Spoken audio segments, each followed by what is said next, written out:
আজিৰ দিনটো 21 জুনত ইণ্টাৰনেশ্যনেল যোগা দিৱস হিচাপে গোটেই বিশ্বই পালন কৰি আছে।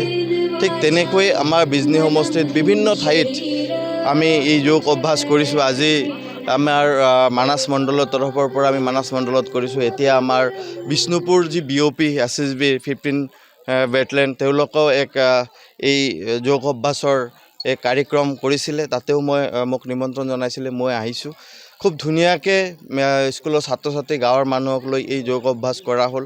মই ভাবোঁ যে যোগৰ যোগেদি আমাৰ সকলোৰে সুস্থ শৰীৰ, সুস্থ মানসিক, এজন মানুহ যদি সুস্থ শৰীৰ পায় তেওঁ মানসিকভাৱেও সুস্থ থাকে, আৰু সুস্থ শৰীৰ আৰু সুস্থ যদি মানসিকতা থাকে তেতিয়াহ'লে তেওঁ সমাজৰ সকলো কাম কৰিব পাৰে। সেইকাৰণে সকলোৱে মিলি সদায় যোগ কৰিব লাগে। আৰু যোগ কৰি পেলাই মই বিভিন্ন সময়ত দেখিছোঁ বিভিন্ন ইভেণ্টত যোগৰ ইভেণ্টবোৰ মই কিছুদিন আগতে মই পাতিছিলোঁ বিজনীত।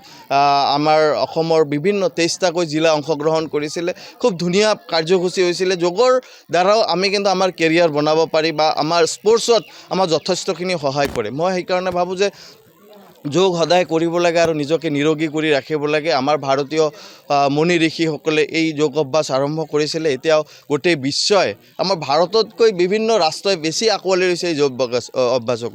কিন্তু ভাৰতবাসী হিচাপে যোগ অভ্যাসক সকলোৱে আঁকোৱালি লৈ আমাৰ এই প্ৰাচীনতম যি শৰীৰ চৰ্চা, সেই শৰীৰ চৰ্চা কৰি নিজকে সুস্থ ৰাখি সমাজৰ কাম কৰি বা দেশৰ বাবে কাম কৰি যোৱাৰ প্ৰেৰণা লাভ কৰিব লাগে। সেই মই সকলো অসমবাসী তথা ভাৰতবাসীক অনুৰোধ কৰিছোঁ যে সকলোৱে যাতে ৰেগুলাৰ যোগ অভ্যাস কৰে। আজিৰ দিনটো অকল নহয়, তেতিয়াহ'লে আমি মানসিকভাৱে শাৰীৰিকভাৱে সুস্থ থাকিব পাৰিম। ধন্যবাদ।